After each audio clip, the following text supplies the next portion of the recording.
Hello there, welcome to the Saroy channel, wherever you are in the world, and I'm sending love to you whether it's day or night, evening or morning, and I hope you're going to get that lovely cup of coffee or cocoa because I've got a fabulous story for you.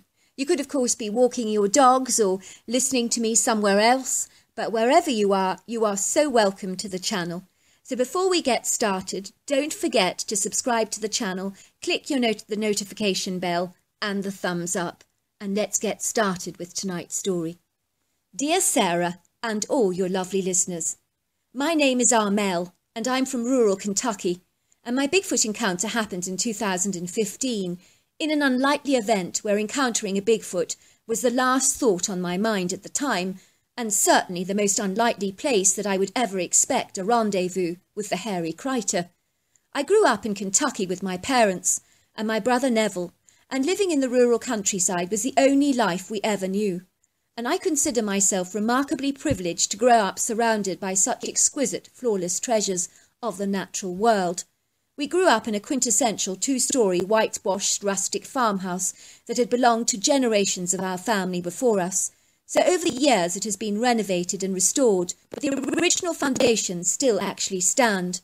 My parents transformed the lower part of our home into a large open-plan living space, where the kitchen, living areas and television room is just one large living space, and they also incorporated some floor-to-ceiling sliding doors on the lower floor so we could really appreciate the exquisite views over our large picturesque pond, the imposing statuesque mountains in the distance, the rolling green valleys, and of course the vast areas of dreamy forest that flanked the right-hand side of our property, which was an idyllic haven for the indigenous wildlife from the white-tailed deer, rabbits, foxes, squirrels, chipmunks, skunks and raccoons. Growing up, there were all kinds of television documentaries all about Bigfoot at the time, and I was certain that the ambiguous, mysterious creature did actually exist, because on our farm there was very clear signs of Bigfoot activity. But I was always heartily disappointed, because we never got to observe or see the hairy critter for ourselves. It was almost as if looking for Bigfoot made him become even more evasive and elusive, almost making me wonder if he actually knew I was looking out for him and was purposely hiding in the shadows and was making himself way too obscure to ever be detected. There was one occasion as kids when we were playing out in the woods that my brother and I got the very distinct impression that we were definitely being watched. But when we looked around the woods, we saw nothing was there, yet we knew without a shadow of a doubt that we had been observed by unseen eyes. Later that day, we did discover these huge 17-inch footprints in the mud in close proximity to our pond, so we were pretty certain that they were from a Bigfoot. I do remember we even made plaster casts of the footprints, and they were colossal. On one occasion, my dad was convinced he'd actually seen the hairy humanoid cross his path when he was returning home one night, late after an evening playing bridge with a neighbour. My mother had fallen asleep in the front seat of the car, but awoke very suddenly when she heard my dad say, "What the heck? Well, I never in a month of Sundays. Did you see that?"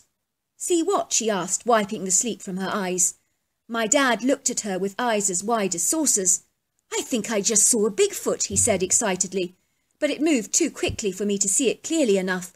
But I do not believe it could have been anything else, and it was most certainly not a bear." "Are you sure you're not mistaken?" my mother had asked him. "Very sure," said my father. "The kids are right. We do indeed have a Bigfoot on our land." Growing up, my parents were very close and very much in love, and were pretty much inseparable. We were a very close, loving family, but things fell apart when my dad was tragically killed riding a dirt bike in the countryside with a friend, and it would seem his bike lost traction and went hurling down a rocky embankment, while my dad's body was flung violently into a tree, killing him instantly. This happened when I was about 18 years old, and it shook our family incredibly hard, and I don't think any of us ever came to terms with his tragic sudden demise, because while you learn to live with tragedy, you never really fully come to terms with it. When I was about 30, after I was married, my husband purchased our old family farmhouse from my mother so that we could raise our 2 kids there, and give them the fabulous outdoor life that we had heartily enjoyed ourselves at their ages. My brother Neville was a surgeon in Houston, Texas, and expressed no desire to buy the family farmhouse, so I was the one privy to buying it, and I snapped it out without a second thought.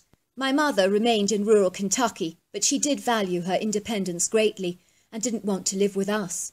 So she chose to move to a very attractive apartment block in close proximity to our farmhouse so that she could regularly visit her grandchildren, which is what she invariably did. Her apartment was on the ground floor with its own patio and large sliding doors, which overlooked the magnificent views of fields of pretty pasture where horses were frolicking and grazing happily. And in the far distance you could observe the hilly elevations of statuesque mountains rising up in the blue firmament like masterful giants. And on the rear side of her apartment it was flanked by a vast area of dreamy national forest that was accessible to the public with generous hiking trails and was superbly maintained by the Forestry Commission. My mother was in her 70s, and so she was lucky to be living in an apartment block that was so expertly managed by a fastidious, very scrupulous young manager called Christopher Ball, who ensured that the running of the apartments was plain sailing and assiduous. He ensured that the individual terrace gardens always looked exquisite, with colourful seasonal flowers alongside perfectly manicured hedges and meticulously mowed lawns. Little did we know that behind the closed doors of my mother's apartment lay a deep, dark secret that was festering away and gradually getting out of control, and was something we were obliviously unaware of, because every time we would pick my mother up from her premises, we were never invited into her apartment. At that time I never smelt a rat, as I should have done, but thought she was so eager to see her grandchildren and wanted to get going, which was why she was always eagerly waiting for us in the car park to collect her. Little did we know that her smouldering secret was not going to remain suppressed for very much longer. One day I received a rather peculiar and strange telephone call from Christopher Ball, who said my mother's problem was getting way out of control and was actually attracting rats. He told me that the residents were very concerned about the huge infestation of vermin on the premises. They believed wholeheartedly that my mother was entirely responsible. As you can imagine, I was befuddled, because I had no idea what Christopher was talking about. But I quickly made my way to the apartment blocks to find out what on earth was going on. Why in the world would the residents believe my mother was inviting rats to the premises? Nothing made any sense at all. I was grateful that it was a Tuesday morning, as that was the time when the local bus would take all the elderly residents, which included my mother, of course, to the local town for a spot of shopping, so I could have a discussion with Christopher Ball about my mother's so-called problem. "I need to show you something," he told me. "Follow me." Christopher opened the door to my mother's apartment, and I nearly had a double heart attack on the spot. My eyes grew as wide as saucers, and my mouth dropped to the floor at this rude, horrifying awakening. It was like a bolt out of the blue, seeing my mother's apartment transformed into a deplorable dump. My mother's stinking apartment was so crammed with stuff from every single nook and cranny that you could barely even enter the premises, and I'm not kidding either. I was shocked because there were piles of newspapers and books piled on top of each other like the Leaning Tower of Pisa, and they were absolutely everywhere. Apart from being a fire hazard, it was also potentially a death trap, because one knock in the wrong direction you could be buried alive under a bunch of very heavy junk. Then, of course, the obnoxious fumes from dust, mould and venom scat were also a dreadful health hazard. It was incredible that my mother could breathe in this place. My mother's gritty, gross apartment was littered and cluttered with all kinds of articles, so many I can't even mention them. Boxes, plastic bags, and pretty much everything that you could even imagine to think about was stacked into hazardous high piles, and I was horrified to see that my mother was not even sleeping in her own bed, because even her bed was piled up with all kinds of odds and ends, and worse still, even her bath was full of bags of clothes, accessories and kitchen gadgets. I realised to my amazement that my mother wasn't even having baths. She was being unhygienic and was sleeping in a little corner of the room, almost like a vagrant. It was like I was walking into a rubbish tip, and I was completely floored and outraged that she was living in such objectionable conditions. I could hardly believe it. I personally was finding it difficult to breathe in her apartment, so I don't know how she could. It was so stuffy and rank, and the whole house smelt of sewage. It was so disgusting. How on earth had my mother lived like this for so many years behind our back? No wonder the neighbours were complaining about a rat problem. How and why had this happened, I asked Chris. I had no idea my mother was living in such squalid conditions. She hid this so well from us." "I'm sorry," said Chris. "I had no idea she'd been hiding the secret of hers from her own family. It invariably happens sometimes. It's called hoarding, and it's a condition where a person forms an attachment to everything she owns and simply can't let go of anything. Many of the residents here have observed your mother going through their dumpsters and examining piles of their rubbish to retrieve things that they've thrown away, like old ice cream cartons and plastic cutlery, for example. You see, a hoarder can find 100 reasons why the finished toilet roll should not be thrown away, because one day it could be useful for a school science project or something like that. They always find a reason to keep all kinds of crazy stuff that you and I would throw away instantly." "What am I going to do?" I said, looking at Chris with a hopeless, defeated expression on my face. "This has completely got out of control. And how could anybody live like this? It boggles my mind. I am well and truly stumped." "You need to get a counsellor to work with your mother as quickly as you possibly can, so we can help her throw this stuff away, because it is a huge health hazard to all the people in the apartment block. We need to follow the procedures, because your mother could have a mental breakdown if we just threw away her trash behind her back. You see, it's very likely she's attached to all her things and will be very reluctant to part with any of them." Before long, a specialist in hoarding problems was actually working with my mother, and I was mortified to see how obstinate and resistant my mother was, as everything that the therapist suggested she throw away, she invariably found 101 reasons why the object in question was still exceedingly useful to her. "I need those," she said, pointing at the plastic cutlery we were trying to throw away. "What if I go on a picnic sometime?"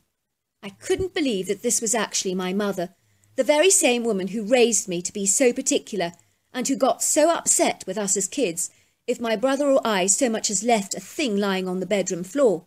But now she was the one living in a house of horrors. There was dust absolutely everywhere, on every available surface. Odours were virtually cemented into the carpet. A couple of dead rodents and a lone raccoon were found lying deceased, and their bodies dried up, buried and pressed down beneath piles of magazines. The carpet was now threadbare and had been devoured by hungry moths, and the apartment was teeming with roaches, beetles and rats. It would seem that there was a vast range of spider species making the most of this Aladdin's cave of delicious insects that were like a constant supply of fast food for them.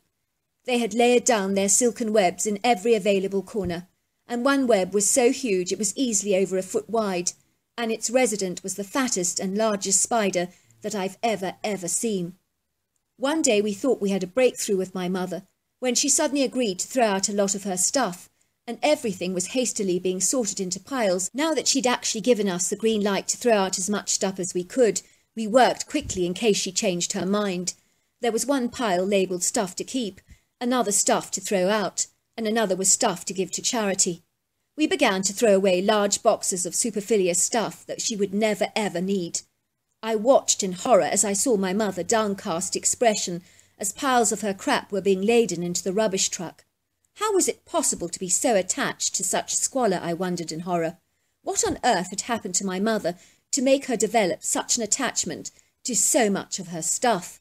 Just when I began to falsely believe that things were going incredibly well, as my mother seemed to be putting up very little resistance in letting go of some of her stuff, one of my mother's neighbours surreptitiously called me to one side and told me that she'd seen my mother the previous night stuffing items in a shopping trolley and hiding them out there in the woods, and repeatedly making several journeys. "I saw her. She was creeping out of the house at 9 p.m. last night," she whispered. "She kept going backwards and forwards with piles of her stuff at all hours of the night, and I think she's hiding it all out in the woods for safekeeping so that you don't find it and throw it away." I was absolutely devastated to hear this alarming news, and so I made my way to the wooded area to observe how much stuff my mother was actually hiding from us. As I ventured ever closer to the woods, I could hear this loud rustling sound, and strange, rather animated chattering voices, and something in my head told me to tread very quietly and to remain hidden, which is exactly what I did, and I don't even know why I did it in the first place, but I did. I made my way behind one tree and quietly tiptoed to another and then to another, until I found myself in a perfect position to observe what was actually going on. It was here that I could see piles of my mother's trash, but it was who was going through it that startled me the most. Oh my God, I thought to myself, hardly daring to believe what I was actually seeing. It's Bigfoot! And better still, there were two of the critters, and I was able to observe them without being seen by them from only yards away. It didn't get better than that. How often when I was a child had I longed and yearned for an encounter with the hairy humanoid, and here at my mother's apartment block, yards behind her property, were two of these extraordinary creatures going through my mother's rubbish with animated enthusiasm. At least someone found her crap good. I was so spellbound by what I was observing that all thoughts of the immediate task at hand all disintegrated as I watched these critters with a mixture of total awe and wondrous amazement. "So you are real," I muttered under my breath. "I knew you were real." I was so excited, and my heart was fluttering with impetuous eagerness of a young child at Christmas opening their stocking. I felt the same level of rapturous excitement, and I'm not kidding either. I stood there holding on to the wide trunk of a very large tree and peering ever closely to watch the Bigfoots, and they were so comical as they dived through my mother's stuff with such a passionate zealousness. I could tell they were really fired up as they rifled through things, and when they didn't know what something was used for, they would launch into this heated discussion together that sounded rather like gibberish, and they would speak to each other backwards and forwards for a very long time. One of the creatures was female because she had pert hair-covered breasts and was easily over 8 foot tall, 4 foot wide, and about 900 pounds. The other creature had a male energy about him, and although bigger than her, I sensed he might have been her son. He was about 9 foot tall, 5 foot wide, and easily over 1,000 pounds. They were both covered in long flowing chestnut hair, and they had those typical cone-shaped heads and overlong arms, so typically seen in Bigfoots. But one thing you never ever appreciate until you actually observe a Bigfoot for the very first time is just how extraordinary colossal these creatures actually are. I noticed that they were built like giants. They were very powerful, strong, lofty and majestic, and in my opinion, magnificent, awesome creatures. The female was examining an old handbag, and she had absolutely no idea what it was used for, and proceeded to try it on her head, but immediately took it off, realizing that the mouth of the bag would never ever fit her large head. It seemed that the critters had a heated debate trying to decide what the handbag was used for, and they couldn't come to an agreement about it. The creatures rifled through various containers, and when they found a plastic container with a lid that held all kinds of odds and ends, one of the creatures made an ooh sound and became incredibly excited. They looked at each other with a look of animated enthusiasm on their faces as they suddenly realized the storage benefits of such a container. I imagine they realized that they could store nuts or fruit in such a box, which seemed like a good idea to them. They discussed the container at length, with jubilant looks on their faces, and their passionate ardour was so charming to watch and observe, and it moved me to the core. When they came across 2 frying pans, they banged them together as if they were some kind of a musical instrument, and they were so pleased with the clanging sound that the pans were making, and seemed incredibly thrilled with them. The creatures seemed to think most of my mother's stuff was absolute rubbish, which they were right about, of course, as they threw aside magazines, bottles, and all kinds of clothes. The Bigfoots finally settled for the frying pans, a plastic container, and a large shopping bag, which they put to one side to keep. Yet for a very long time I watched them chattering away excitedly to each other as they continued to discuss the items in the trash. They would pick up the item, feel it, examine it, and even smell it, and then they would chatter away excitedly together about the object, as if they were pondering what a human would use a thing like this for, almost like it was some kind of a history lesson or something. After a long while I heard a very loud wood knock coming from a fair distance away, and the female immediately responded to the knock with a long drawn-out whistle that reminded me very much of a bird that I've often heard in the forest before. The 2 critters grabbed the objects that they'd selected from my mother's trash and glided back into the woods, and they moved like a seamless wind, with such agility and grace. I imagined that a member of their family had been calling out to them. I stood there for a moment in utter silence. I was so stunned and overwhelmed by what I'd seen that I burst into happy tears. It was the most exciting moment of my entire life. I returned to my mother's apartment with a huge grin on my face, and no one could understand why I was so happy. I told no one what I'd seen, as I felt it was a secret that I just did not want to share. To cut a long story short, my mother did end up receiving counselling and was finally able to throw away all of her trash. My husband and I refurbished her entire apartment and laid down a brand new carpet, and we brought my mother a brand new bed as well, with the cosiest, most sumptuous bed linen. When my mother saw how exquisitely beautiful and spacious her home was, she actually broke down into fits of tears. She was so joyful. "It's so beautiful," she gasped. "I can't believe all the space that I have now." After the counselling, my mother changed and really got her life back in order, and now she keeps her apartment fastidiously clean and has adopted 2 gorgeous cats. The therapist believed my mother's excessive hoarding was an extension of the grief at the loss of my dad after the tragic accident on the back of his dirt bike. I asked my mother if I could keep the picture I found of my dad on his dirt bike, and I took it home and placed it on the refrigerator. Imagine my surprise when my young son Mark turned to his sister Lucy and said, "Mum has a picture of the man we've seen on the dirt bike."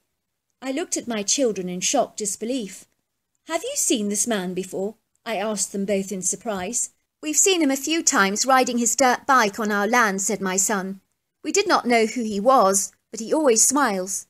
I smiled to myself. My 2 children had seen their deceased grandfather on our land riding his bike, and it didn't get better than that. So there you are. That's my story. Thank you so much for that incredible story. And it is true, they do say that hoarding is something that happens to people, and often as a result of a tragic loss of death of somebody that they love. It's a way of coping and holding on to things and not wanting to let go. But it's wonderful that your mother managed to find the help that she invariably needed. Until next time, goodbye and good night.